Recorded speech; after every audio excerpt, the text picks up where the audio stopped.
রাজ্যে নির্বাচিত একটি সরকার থাকা সত্ত্বেও এক যুবকের মৃত্যুর ঘটনার পর গন্ডাছড়া মহকুমার বিস্তীর্ণ অংশে চলছে চরম অশান্তি। রীতিমতো অগ্নিগর্ভ পরিস্থিতি। অশান্তি রুখতে 144 ধারা জারি করেছিল প্রশাসন। তবে তার মধ্যেই চলছে হামলা, লুটপাট ও অগ্নিসংযোগ। রাতে পরমেশ্বর রিয়াং এর মৃতদেহ গন্ডাছড়াতে পৌঁছতেই রণক্ষেত্রের রূপ নেয় গোটা মহকুমা। ধারাবাহিকভাবে বাড়ি ঘর সহ দোকানপাটে আগুন লাগিয়ে দেওয়া হয়। নির্বিচারে চলে ভাঙচুর ও লুটপাটের রাজত্ব। পুলিশ বাহিনী মোতায়েন থাকা সত্ত্বেও বেপরোয়া দুষ্কৃতীরা চালায় মর্জি মাফিক গুন্ডাগিরি। আতঙ্কিত বহু বাঙালি পরিবার প্রাণ বাঁচাতে আশ্রয় নেন জঙ্গলে। আতঙ্কগ্রস্ত বাঙালিরা জানিয়েছেন, রাতের অন্ধকারে তাদের বাড়ি ঘরে আগুন লাগিয়ে সর্বস্ব লুট করে নেয় কিছু দুষ্কৃতী। এই জায়গাটার নাম কি তা ভাই? এটা গন্ডাচড়া 30 কাঠ। আচ্ছা, আর নাম কি তা আপনার? রাকেশ সরকার। কি হয়েছে কোন তো ঘটনাটা? কালকে রাত্রে হঠাৎ করে কিছু লোক এসে বাড়ি ঘরের মধ্যে ভাঙচুর করছে, করে আগুন বগুন লাগাই দেওয়া করে সব ধ্বংস করে দিয়ে গেছে।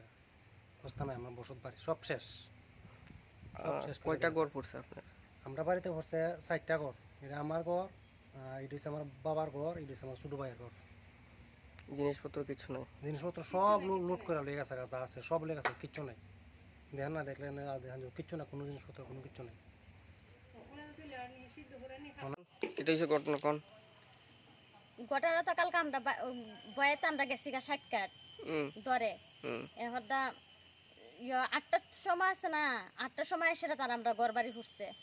তাহলে ওখানে 50,000 টাকা আসলো গড়, আমার জমাই না টাকা আর কাগজ দিয়ে কোনো রকমের নিছি। উড়াউড়ি মার লয়ে গেছি, আমি তো করতে পারি না যে টাকা যে উড়াউড়ি মার লয়ে যে গেছি, আমার তো অত মনে নাই। 50,000 টাকা আসলো, এখন চাল আসলো 2 মণ।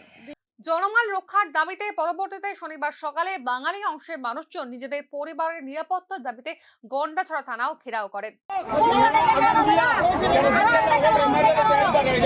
যুবক মৃত্যুর পর অশান্তি যে হতে পারে সেই খবর প্রশাসনের কাছে আগেই ছিল। তবে তার মধ্যেই যে এই বেপরোয়া হামলার ঘটনায় স্থানীয় পুলিশ প্রশাসনের ভূমিকা নিয়ে ইতিমধ্যেই দেখা গিয়েছে প্রবল ক্ষোভ। এই ঘটনার তীব্র নিন্দা করেছেন রাজ্যের বিরোধী দল কংগ্রেস ও সিপিএম। ব্যুরো রিপোর্ট, নিউজ নাও।